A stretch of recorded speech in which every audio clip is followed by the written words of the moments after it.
Monsieur Jacques Le Fou aime beaucoup mettre en avant ses pseudo-connaissances philosophiques. Alors, il nous faut nous interroger. Ils ont des espèces de mots magiques qu'ils vous sortent lorsque vous osez argumenter face à leur vérité, parce qu'ils disent des vérités, et eux qui ne croient en aucune vérité, eh bien, ils vous tombent comme une fatwa, excusez-moi du terme, des mots terribles. Argumentation circulaire. Oh là là, circuler, il n'y a rien à voir. Voilà. Eh bien, il faudrait peut-être faire de la vraie logique, monsieur Jacques Le Fou, car je remarque que tout le monde autour de vous, vous devez leur donner des cours, puisqu'ils utilisent tous les mêmes arguments que vous, tous. Il n'y en a pas un qui dit autre chose. Même Ali Babal se met à dire la même chose. Alors tout d'abord, qu'est-ce que c'est que l'argumentation? Argumenter. Déjà, il ne faut pas avoir peur de l'argumentation. Lorsque l'on arrive sur vos chaînes, on ne peut pas argumenter. On a l'un qui nous tombe dessus, un autre encore là, un autre présent, comme dans une émission de télévision. L'argumentation, le raisonnement, c'est un acte mental qui consiste à passer d'une vérité connue à une vérité inconnue. Par exemple, eh bien, vous dites des vérités qui vous semblent évidentes sur le catholicisme. Voilà, le catholicisme est abominable. Ce sont souvent vos propos, mes amis. Eh bien, ça, c'est une vérité que vous pensez connaître. Et moi, il va falloir que je réponde à cela, et cela ne peut se faire qu'avec deux critères. Premièrement, du temps. Si je n'ai pas le temps de répondre, je ne peux pas répondre. Et deuxièmement, justement, passer d'une vérité connue, qui est la vôtre, à une vérité inconnue que vous ne connaissez pas.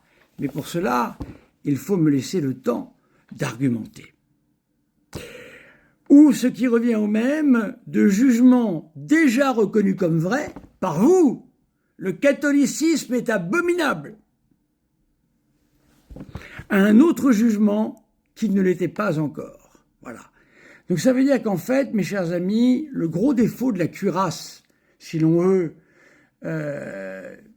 n'utilisons pas de grands mots, mais nous sommes en sophistique avec vous, c'est que justement, l'argumentation logique est impossible.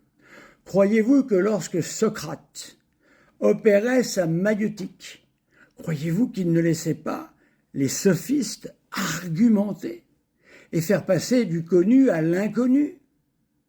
Bien sûr que non. Socrate laissait tout le temps nécessaire à ses interlocuteurs pour, démontrer ce que vous ne faites pas. Et c'est pour ça que moi, je ne veux pas intervenir dans les conditions actuelles de vos lives. Je m'explique en plus. Ce qui caractérise le raisonnement et donc le mouvement de la pensée. Quand vos interlocuteurs arrivent chez vous, vous les engoncez dans un corset. Réponds par oui ou par non. Vos émissions sont plus dignes d'un interrogatoire de police, ancienne manière, hein, pas aujourd'hui. Parce qu'aujourd'hui, ils ont droit à un avocat, ils ne sont pas traités comme ça. Qu'à un véritable raisonnement, qu'une véritable argumentation paisible. Ce qui n'est pas le cas dans vos lives, malheureusement. Si c'était le cas, ça ferait belle lurette que vous n'existeriez plus, je vous assure. Il faut donc laisser le mouvement de la pensée s'opérer. Voilà. Moi, si je venais sur vos lives, vous ne me laisseriez pas parler comme j'aurais à parler. Donc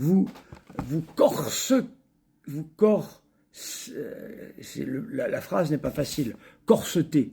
Voilà, vous me corseteriez mon raisonnement et le mouvement de ma pensée serait comme bloqué, ne pourrait pas avancer. Et c'est comme ça que vous fonctionnez.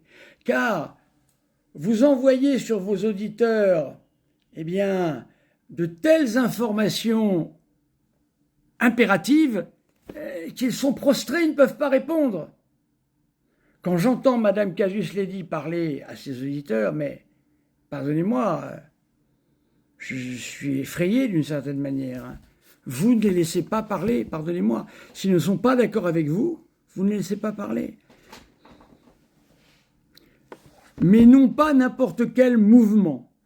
Pour qu'il y ait raisonnement, il faut que le nouveau jugement vienne non seulement après les autres, post, c'est-à-dire on reprend ce qui a été dit, et ce n'est pas une perte de temps, c'est une nécessité indispensable à un débat, et qu'il en résulte un ex, après.